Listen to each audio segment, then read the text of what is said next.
নববর্ষের আগমনে মাত্র আর কয়েকদিন বাকি রয়েছে। নতুন বছর মানে মানুষের কাছে খুশি এবং আনন্দে ভরা। তাই আনন্দে উপভোগ করতে ডিসেম্বর মাস থেকে শুরু হয়ে পড়ে পিকনিকের মরশুম। আর পশ্চিম বর্ধমানের মধ্যে অন্যতম পর্যটন কেন্দ্র হলো মাইথন জলাধার।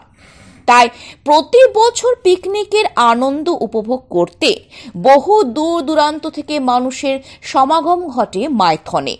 তাই প্রতি বছরের মতন মাইথনে প্রবেশের মুখে স্বাগতম গেটের ফিতে কেটে উদ্বোধন করলেন বারাবণী বিধায়ক তথা মেয়র বিধান উপাধ্যায়। তাছাড়া এদিন তিনি উদ্বোধনের পাশাপাশি মাইথন ড্যাম ঘুরে পরিদর্শন করেন। তিনি পৌর নিগমের তরফে তৈরি কল্যাণেশ্বরী মোড়ে একটি এসি বাস স্ট্যান্ডে উদ্বোধন করেন এবং প্রতাপপুর গ্রামে 15th FC ফান্ড থেকে প্রায় 15 লক্ষ টাকা ব্যয় করে রাস্তার কাজের শিলান্যাস করেন।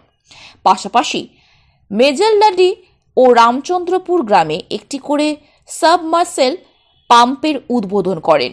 তাছাড়া এদিন উদ্বোধনী অনুষ্ঠানে উপস্থিত ছিলেন জেলা পরিষদ কর্মাধ্যক্ষ মোহাম্মদ আরমান, সালানপুর ব্লক তৃণমূল কংগ্রেসের সভাপতি ভোলা সিং, সালানপুর পঞ্চায়েত সমিতি সভাপতি কৈলাসপতি মণ্ডল, সহসভাপতি বিদ্যুৎ মিশ্র, 16 নম্বর ওয়ার্ডে কাউন্সিলর মুনমুন মুখার্জি, সালানপুর ব্লকের শ্রমিক সংগঠনের সভাপতি মনোজ তিওয়ারি সহ আরও অনেকেই।